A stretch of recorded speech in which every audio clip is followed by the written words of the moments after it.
This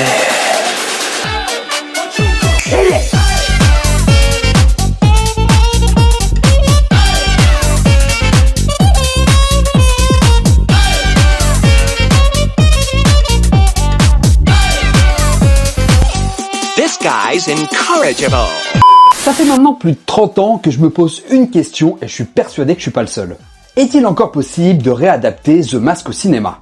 Le film sorti en 94 est devenu l'un des plus grands classiques des années 90. Une œuvre culte qui a révélé Jim Carrey au monde entier, marquant toute une génération et rapportant plus de 350 millions de dollars au box-office.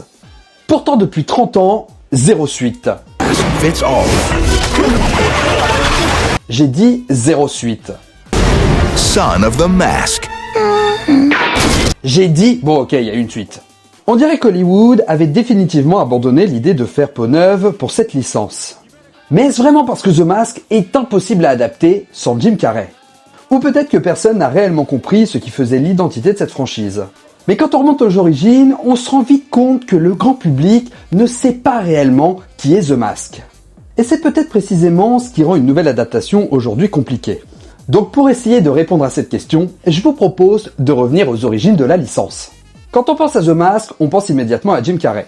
Ses grimaces, son costume jaune, son fameux Spoken.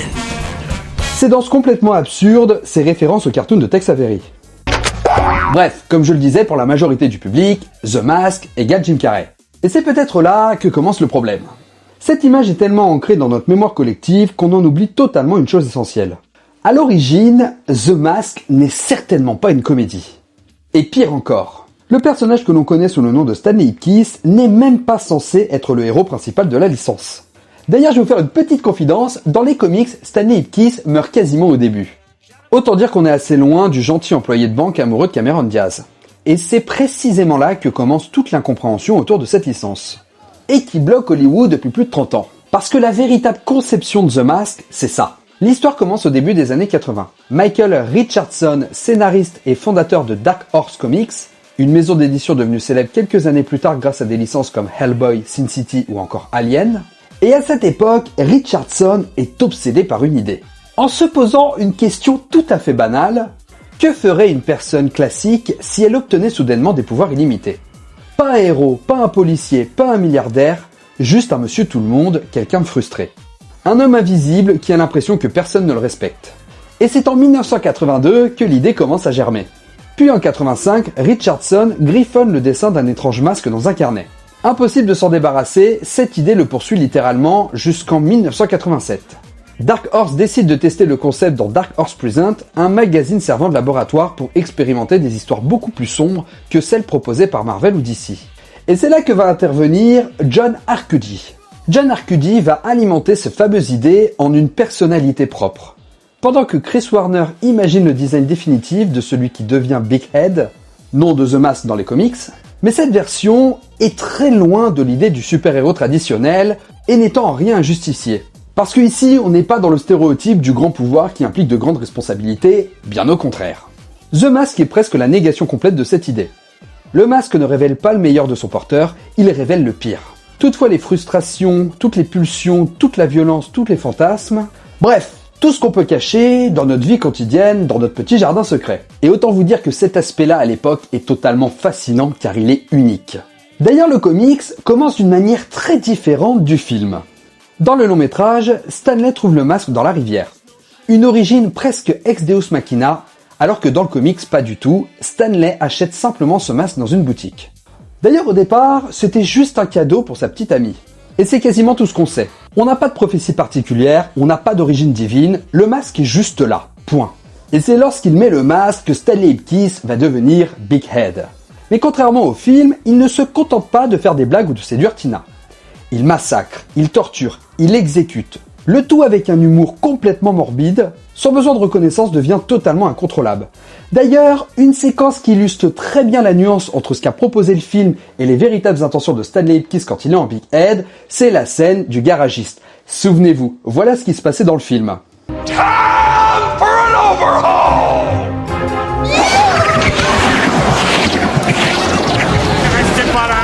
Ah, attention, pas de secousse là. Prévenez un proctologue qui l'attend aux urgences. Un quoi? Un spécialiste du rectum. Bon oui, un pot d'échappement dans le cul, c'est pas hyper glorieux. Mais voilà ce qui se passe dans les comics.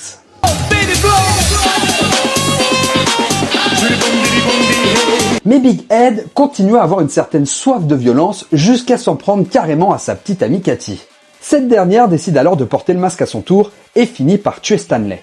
Ah bah je vous avais prévenu, hein, Stanley Ipkiss, il a absolument aucune espèce d'importance dans les comics. Hein. C'est là que Richardson nous fait comprendre quelque chose de fondamental. Le personnage principal, ce n'est pas Stanley Ipkiss, c'est le masque. Car celui-ci va ensuite passer entre plusieurs mains. De criminels, des citoyens ordinaires à chaque fois, même le sergent Calloway va avoir le masque. Le masque révèle leur véritable personnalité. Le porteur change, mais le principe reste exactement le même. Et c'est probablement l'idée la plus brillante de toute la licence. Car contrairement à Batman, Spider-Man ou Superman, ce n'est pas le personnage qui est important, c'est son concept. Et cette différence, Hollywood semble l'avoir totalement oubliée, à cause de Jim Carrey justement. Parce que pour moi, Big Ed, c'est en réalité une allégorie à l'addiction. Le masque agit exactement comme une drogue. Au début, il vous fait croire que vous contrôlez la situation, puis il vous désinhibe, vous vous sentez invincible, plus drôle, plus séduisant, plus fort, puis très vite, bah vous devenez dépendant. Le masque décide pour vous et vous ne pouvez plus vivre sans lui. D'ailleurs, même le film de 94 va conserver cette idée. Souvenez-vous de cette scène où Stanley jette le masque et il se convainc qu'il n'en a plus besoin, puis quelques secondes plus tard, il plonge littéralement derrière son canapé pour aller le récupérer. Alors comme ça, la scène paraît marrante, mais en réalité, elle est beaucoup plus profonde que ça et se synchronise parfaitement avec ce que veut raconter le comics. Le masque agit comme une addiction, une dépendance, une tentation permanente.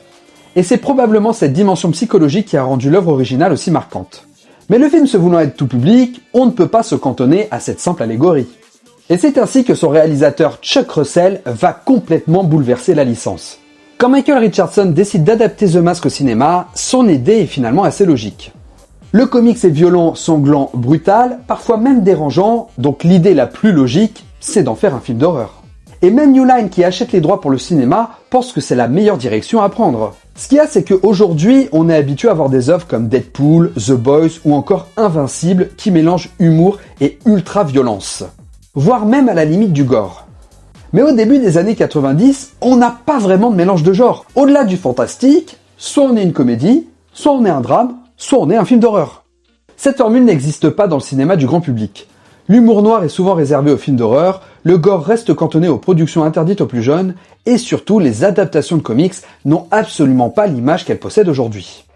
En réalité, le premier à vraiment avoir ouvert la voie, c'est le Batman de Tim Burton sorti en 1989.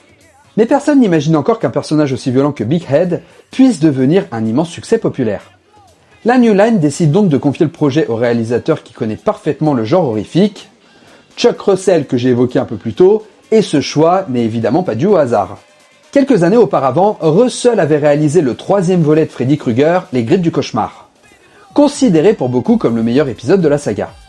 Puis il enchaîne avec le remake de The Blob, film particulièrement gore, même pour le genre. Donc tout semble annoncer que The Mask allait devenir un nouveau film d'horreur. Mais en réalité, Chuck Russell va surprendre tout le monde, car ce n'est pas du tout la vision qu'il a pour le film. Lorsqu'il découvre le comics, Russell comprend immédiatement une chose.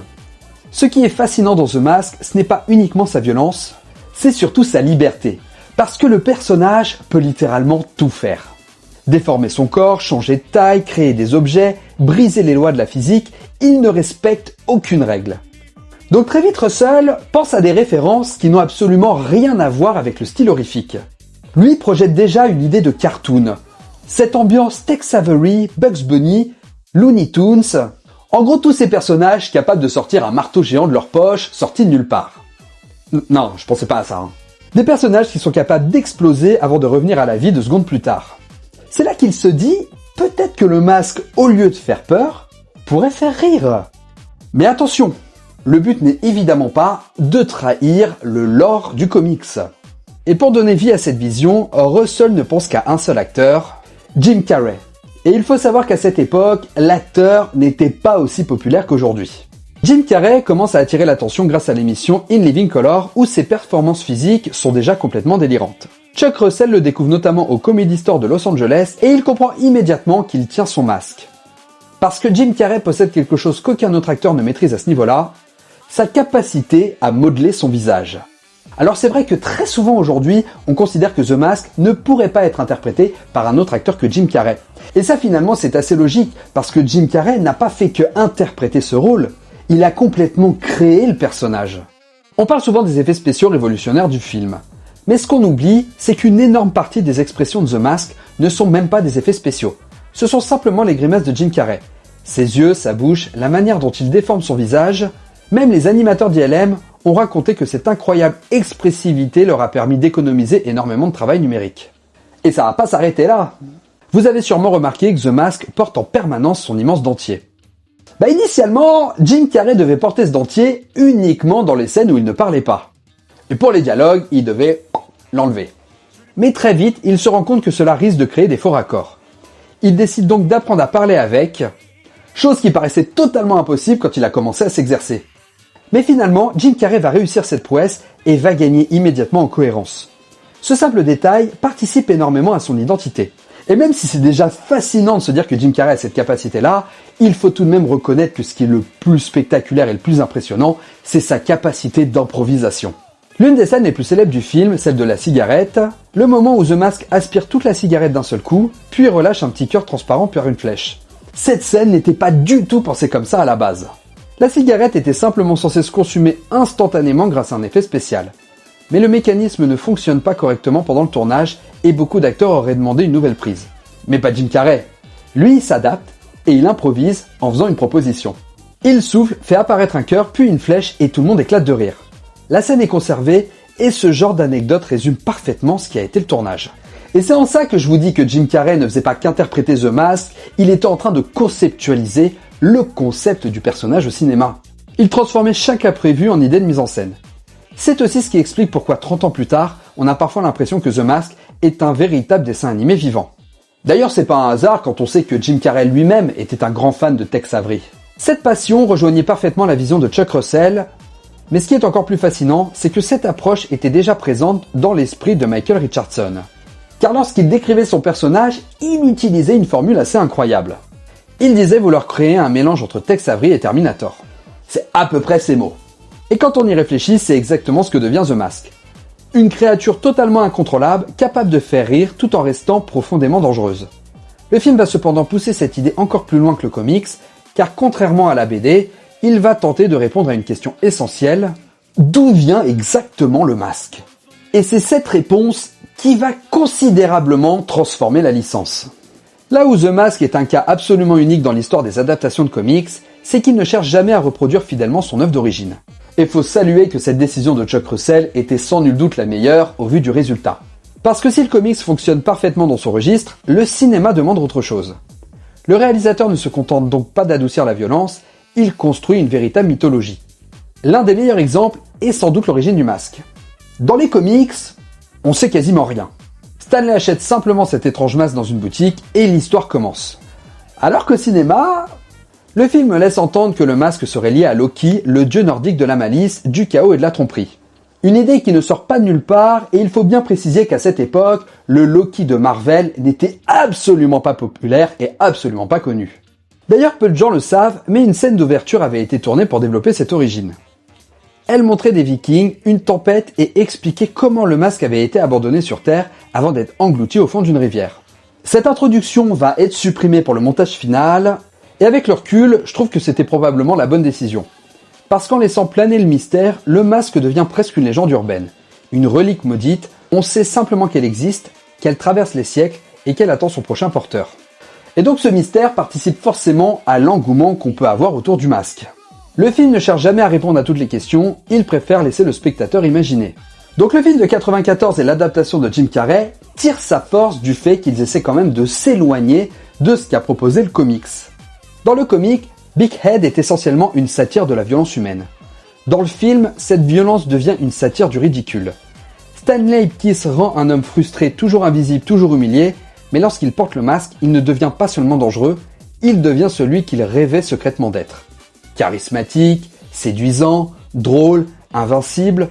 Autrement dit, le film transforme une histoire horrifique en véritable conte sur la confiance en soi. Et en vrai ça fonctionne parce que qui n'a jamais rêvé d'être en totale inhibition pendant quelques heures ? faire ce qu'il veut sans aucune conséquence. Le masque devient alors le fantasme absolu. Et c'est probablement pour cette raison que le public s'est autant reconnu dans Stanley. Bien plus que dans le comics, puis faut dire qu'il n'a pas fait long feu. L'adaptation du film recèle d'une véritable culture. Et Jim Carrey ne s'arrête pas là. L'une des scènes les plus emblématiques du film est évidemment celle du Coco Bongo. Lorsque Stanley devient The Mask et se met à danser avec Tina Carlyle, cette séquence est un immense hommage à Fred Astaire. L'une des plus grandes idoles de Jim Carrey. Cela change complètement notre perception du personnage. Parce que The Mask n'est pas seulement un clown, c'est aussi un artiste, un performeur, quelqu'un qui vit dans un monde où tout devient spectacle. Chaque apparition est une représentation, chaque bagarre est un numéro de scène, chaque poursuite devient un cartoon. C'est justement cette accumulation de références qui rend encore aujourd'hui le film incroyablement moderne. Il ne copie pas une seule œuvre, il célèbre tout un pan de l'histoire du cinéma. Donc non seulement le film fonctionne, mais c'est aussi dû au fait qu'il arrive au moment parfait. Une année complètement folle pour Jim Carrey, en l'espace de quelques mois seulement, il enchaîne 3 succès historiques. Ace Ventura, The Mask, puis Dumb and Dumber. 3 personnages totalement différents, 3 cartons, 3 performances devenues cultes en seulement une année. Jim Carrey passe du statut du comédien prometteur à révélation de l'année. 2 ans plus tard, il retrouve d'ailleurs l'univers des comics avec Batman Forever où il interprète l'homme mystère. Vidéo que vous pouvez trouver juste ici. On retrouve énormément de The Mask dans son interprétation. Cette énergie incontrôlable, cette gestuelle, cette folie permanente, comme si le personnage de Big Ed avait finalement continué d'exister à travers sa carrière. Mais ce succès va tout de même créer un problème de taille. C'est même pas que le public ne voit que Jim Carrey pour jouer The Mask, c'est que le public considère que Jim Carrey est The Mask. C'est à la fois la grande force du film, mais la faiblesse de toute la franchise. Car lorsqu'un acteur devient plus célèbre que son personnage, chaque tentative de remplacement devient presque impossible.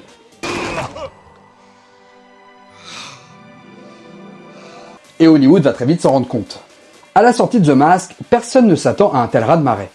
Le film coûte environ 23 millions de dollars, et à l'époque c'est un budget raisonnable. Mais ce qui va suivre dépasse toutes les attentes. Le film rapporte plus de 351 millions de dollars à travers le monde. Il devient le 4e plus gros succès mondial de l'année 94, derrière des mastodontes comme Le Roi Lion, Forrest Gump ou True Lies. Et surtout, il devient à ce moment-là l'adaptation de comics la plus rentable de l'histoire du cinéma. Autrement dit, tout est réuni pour lancer une franchise.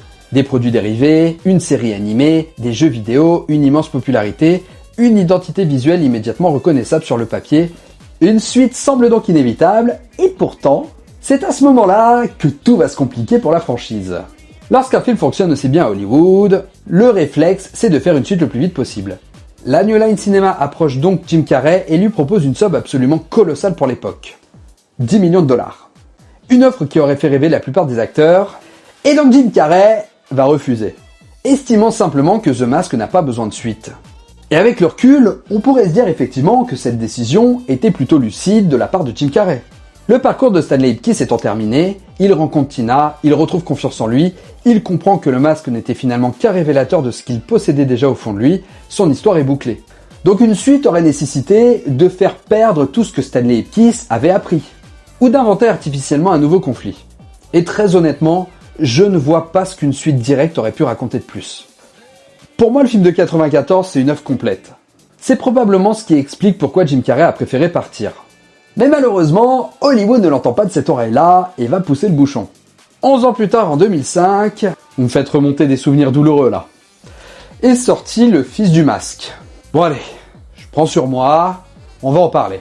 Mais c'est pour vous que je le fais. Pour paraphraser le joueur du grenier, traiter ce film de caca, ce serait insulter le caca. Je crois qu'il est difficile de mieux résumer la situation. Mais ce qui m'intéresse aujourd'hui, ce n'est pas de tirer sur l'ambulance, c'est de comprendre pourquoi ce film échoue autant, parce qu'on entend souvent la même explication. On résume l'échec du film à l'absence de Jim Carrey. Personnellement, j'y crois pas une seule seconde. Bien sûr, son absence n'aide absolument pas. On ne remplace pas aussi facilement une performance aussi iconique, mais pour moi, c'est pas ça qui a condamné le film.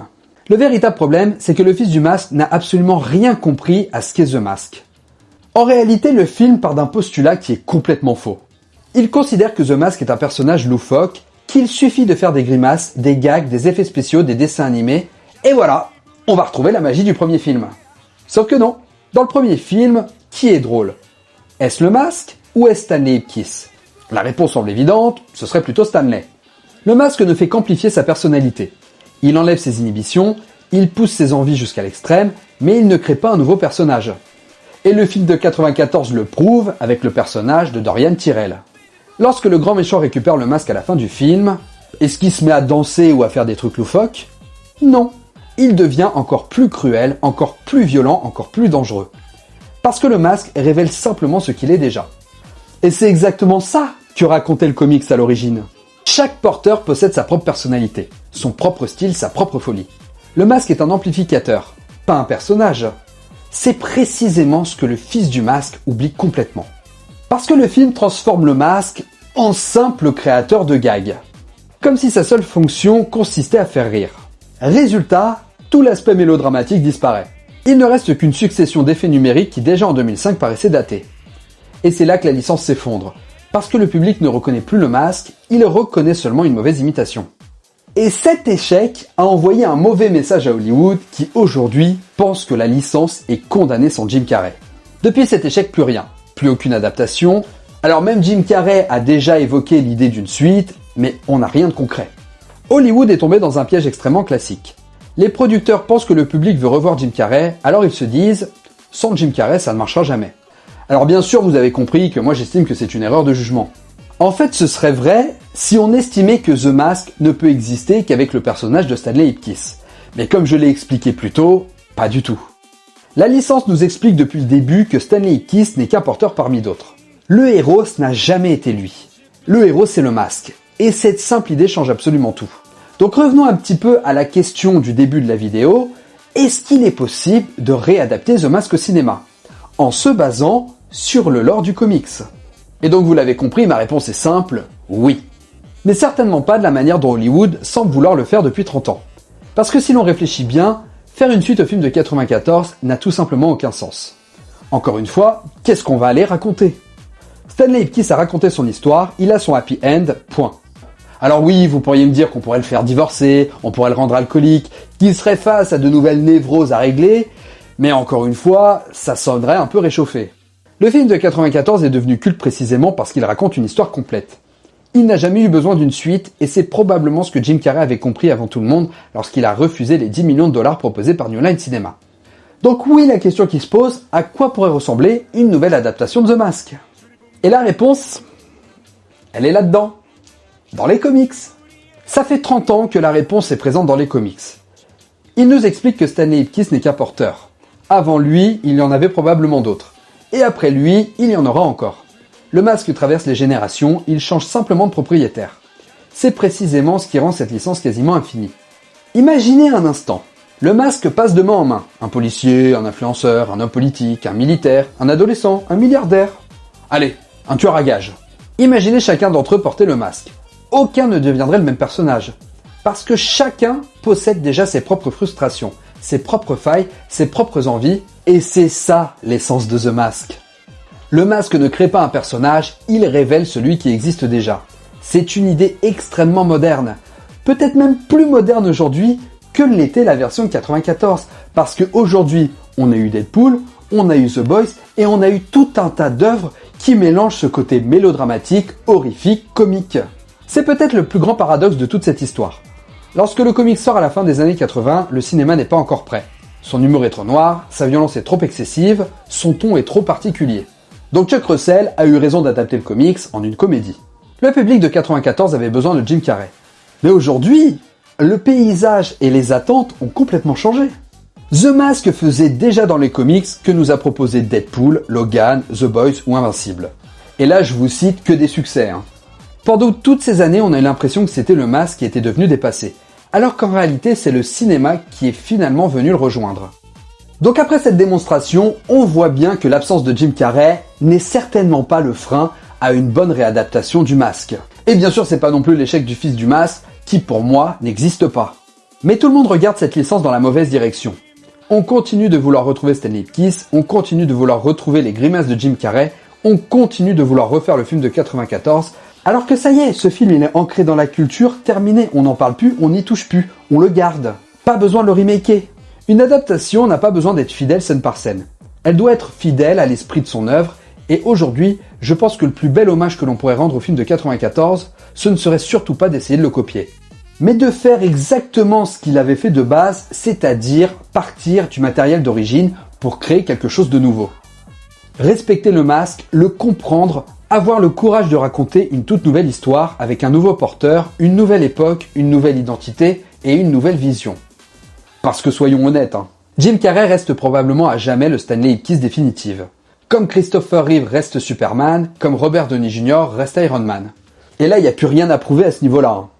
En revanche, Big Head, lui, a encore énormément de choses à raconter, à condition d'accepter une bonne fois pour toutes que le masque n'a jamais été Stanley Ipkiss. Il restera le masque alias Big Head, mais bien sûr, je vous laisse me donner votre avis dans les commentaires. Et c'est là-dessus que nous terminerons cette vidéo. Merci beaucoup de l'avoir suivi jusqu'au bout, j'espère qu'elle vous aura plu. N'hésitez pas à liker, partager, commenter, c'est ce qui aide le plus la chaîne. Vous pouvez également devenir membre soutien et avoir accès du contenu en avant-première. En attendant, pensez à vous abonner pour ne pas rater les prochaines vidéos. Moi je vous laisse, ciao les amis.